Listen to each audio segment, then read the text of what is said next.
Pilot আমি অর্থাৎ প্রথমে আমি দেখছি পাইলট যে সময় আমরা প্রথমে তো আমরা বাচ্চাদের আমরা শব্দ হয়েছে অন্য জায়গায় চলে গেছি, তো বাচ্চাদের আইনে মেডিকেলে দিয়েছি। তো ওই জায়গায় যে পাইলট পড়ছে আমরা প্রথমে খেয়াল করিনি।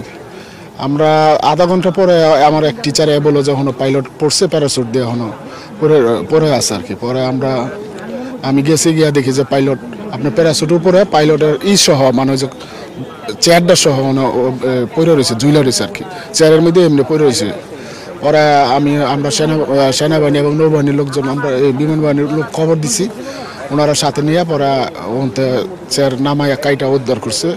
তারপর আমরা এই জায়গায় পালস দেখলাম যে পালস আছে, হালকা একটু বাইসা আছে।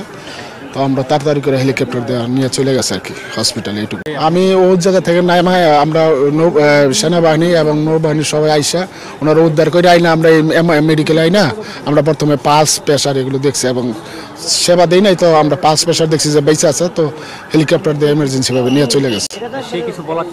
না, উনি অজ্ঞান ছিল, উনি কথা বলতে পারেন আর কি, অজ্ঞান ছিল। আমাদের এক টিচার বললো যে উনি টিচার ছিল ওই রুমে, তো টিচার ভয়ে ওটা ছাদ বাইঙ্গে নিচে পড়ছে, গাছের মধ্যে প্যারাসুট ঝুলে রয়েছে, ছাদরা আছে না আমাদের টিন সেট ছাদ, তো ছাদ বাইঙ্গে নিচে পড়ছে। টিচার ছিল ভয়ে মনে করছে যে বিমানের কোনো অংশ ওই জায়গায় পড়ছে, উনি বের হয়ে গেছে।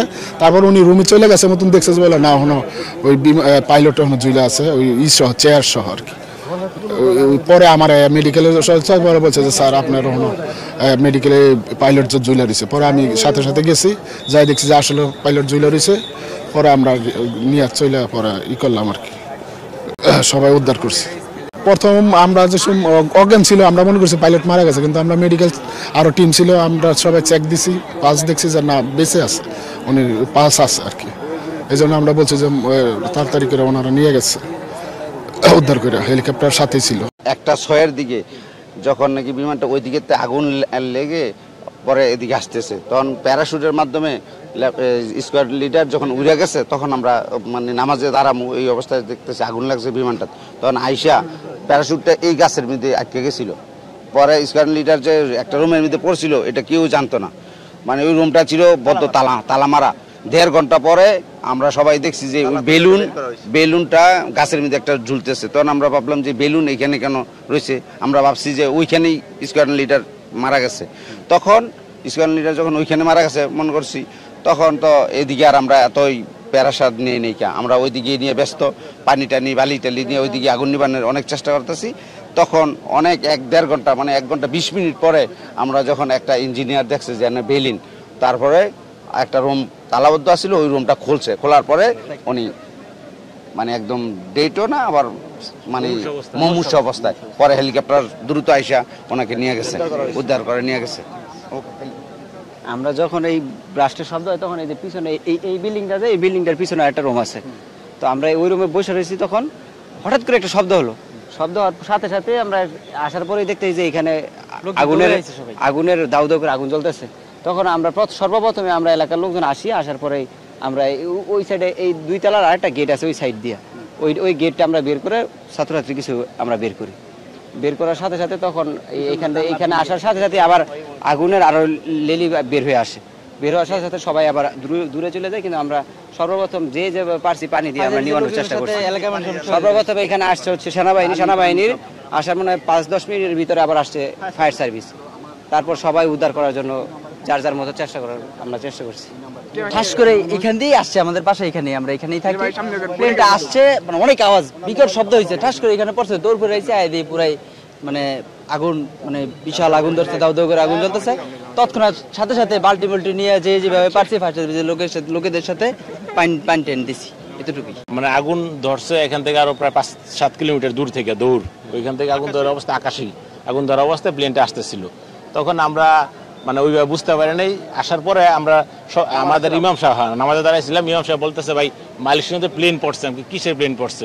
যে শব্দ হয়েছে মনে হয়েছে চালে কেউ ঢিল দিছে, এরকম শব্দ পাইছি আমরা। তখন আমার বাচ্চা আবার এই বিল্ডিং এ পড়ে, আপনার এই বিল্ডিং এর 2 রুম পরে। তো আমার ওয়াইফ আমার ফোন দিলে বলো যে আনাবা তো ওই ইয়াতে প্লেন হায়দারের বিল্ডিং এ প্লেন তো অনেকে পড়ে গেছে। তখন আমি বললাম দ্রুত যাও। তখন আমিও ফরজ শেষ করে দ্রুত আসছি, এসে দেখি আপনার বিল্ডিং এর সামনে আগুন জ্বলতেছে। আপনার ছেলে ছিল? আমার মেয়ে, হ্যাঁ মেয়ে ছিল। ও এখন সুস্থ আছে। ওই ওই পাশ দিয়ে আর্মিরা এক্সিট করে নিয়ে গেছে, আপনার বারান্দার গ্রিল কাইটা ভিতরে বের করছে। আমার মেয়ের সাথে ওর বান্ধবী ছিল, তো আমরা তো খুঁজে পাইনি অনেকক্ষণ পরে। আমার মেয়েকে তার বান্ধবীর বাসায় পাইছি প্রায় আধা ঘন্টা পরে। হ্যাঁ, সুস্থ অবস্থায় পাইছি। আমি অফিসের মধ্যে বসেছিলাম, বসে থাকা অবস্থায় বিকট শব্দ সাথে সাথে আমার উপরে যে মানে টিন শেডের একটা ছাদ ছিল, ফল ছাদ, ওই ছাদটা ভেঙে গুঁড়ো বালি, ধুলো আর বালি টালি এগুলা ভিতরে একদম বিকট শব্দ। তখন বুঝতে পারছি যে ওপরে কিছু একটা পড়ছে, বিকট শব্দ, বিস্ফোরণ হয়েছে কোনো কিছু একটা। ভয়ে আতঙ্কে কোন দিকে দরজা, কোন দিকে কি, এটা খুঁজে পাচ্ছিলাম না। কোনো রকমে বের হলাম, বের হয়ে আবার উপর দিকে তাকাচ্ছি, দেখছি এখানে কোনো কিছু নাই। পরে ডান দিকে তাকাচ্ছি, দেখছি যে ওখানে আগুন জ্বলতেছে। হ্যাঁ, পরে দেখে দেখতে ঘুরে আসলাম, ওখানে বিমান পড়ছে। ওখানে আমি বের হয়ে আসার সঙ্গে সঙ্গে রাস্তা আছে, রাস্তা থেকে সিঁড়ি থেকে নামছি, সিঁড়ি থেকে নেমে দেখতেছি একটা ডেড বডি। ওখানে ওটা সম্ভবত গার্ডিয়ান বা হয়তো টিচার, মানে বড় মানুষের ডেড বডি, মস্তিষ্কের অর্ধেক নাই। প্লাস হচ্ছে তারপরে হচ্ছে একটা বাচ্চা, তার বাচ্চার একটা ডেড বডি। তারপরে হচ্ছে যে ওই বিমানের তো তখন আগুন অলরেডি জ্বলে, ঠিক আছে। তখন হচ্ছে যে এই মানে ওটা যে গেটের সাইডে হচ্ছে যে ওইটা বিমানটা ইয়ে হয়েছে। তো ওই ধোঁয়া এবং আগুনের গেট দিয়ে বের হওয়ার কোনো সুযোগ নাই।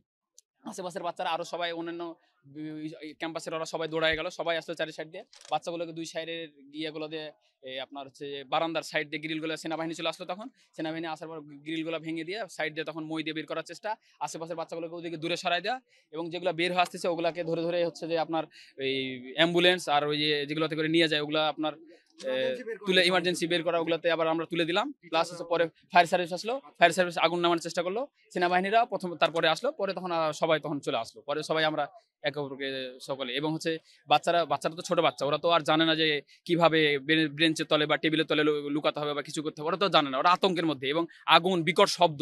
আমি তো হচ্ছি কলেজ সেকশনের টিচার, ওটা কিন্তু প্রিপারেটরি শাখা, তখন কিন্তু কলেজে মানে ছুটি হয়ে গেছে।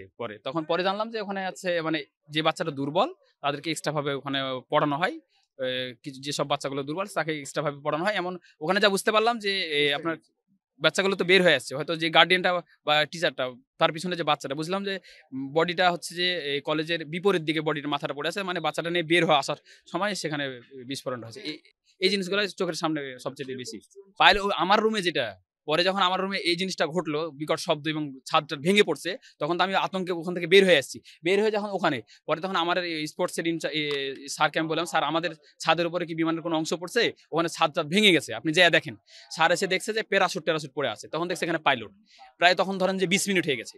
আমি যদি আগে বুঝতে পারতাম যে ওখানে আপনার পাইলট পড়ছে, তাহলে তো আমি হয়তো অন্যান্য সবাইকে ইনফর্ম করতাম যে ওখানে একজন আছে, বাঁচানোর চেষ্টা। আমি তো আতঙ্কে ওখান থেকে ভয় বের হয়ে আসছি, ধোঁয়ার মানে ধোঁয়া না, আপনার ধুলার বের হয়ে আসছে। আমি এবং আরেকটা ম্যাডাম ছিল, বের হয়ে আসছি। তারপরে ওখানে তো যায়নি। পরে যখন আমার স্যারকে বললাম, স্যার ওখানে কি পড়ছে দেখেন। পরে স্যার দেখলো যে ওখানে প্যারাশুট আছে, তখন বিমান বাহিনী বা অন্য বাহিনীর একজনকে নিয়ে গিয়ে দেখছে ওখানে পাইলট আছে। পরে তখন প্রায় 20 মিনিট হয়ে গেছে, কিন্তু আমি তো বুঝতে পারিনি যে ওখানে পাইলট পড়ছে বা কিছু একটা। আমি প্রথমে ভাবছিলাম যে মানে কিছু একটা আমার অফিসের উপরে পড়ছে, পরে বের হয়ে দেখছি যে না, ওটা প্রিপেটারের উপরে পড়ছে। তাহলে এখানে কি পড়ছে?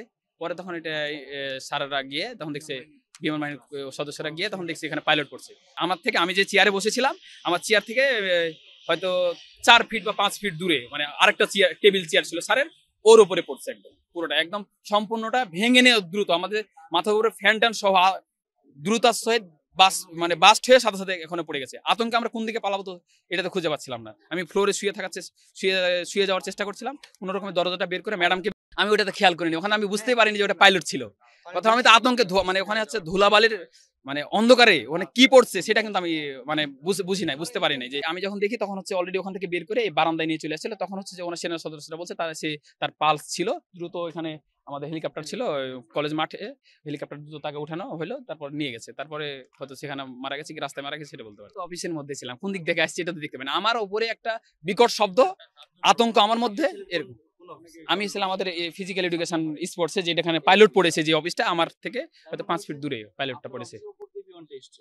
হয়তো এটা হতে পারে, হয়তো সেটা জানি না, কিন্তু পাইলট আমার ওখানে পড়ছে এটা পরে নিশ্চিত হলাম যে ওখানে পাইলট পড়েছে। আমি ভাবছি বিমানের কোনো অংশ হয়তো পড়ছে, চেয়ার টেবিল সহ একদম ভেঙে একদম পড়ে গেছে। আর পরে দেখলাম যে পাইলট যে চেয়ারে বসে থাকে, টেবিলটা অনেক ওজন, প্লাস হচ্ছে পরে দেখলাম যে আল্লাহ সৃষ্টিকর্তা হয়তো, বাবা মায়ের দোয়া, সৃষ্টিকর্তার অশেষ রহমতে হয়তো বেঁচে গেছি, ম্যাডাম বেঁচে গেছে।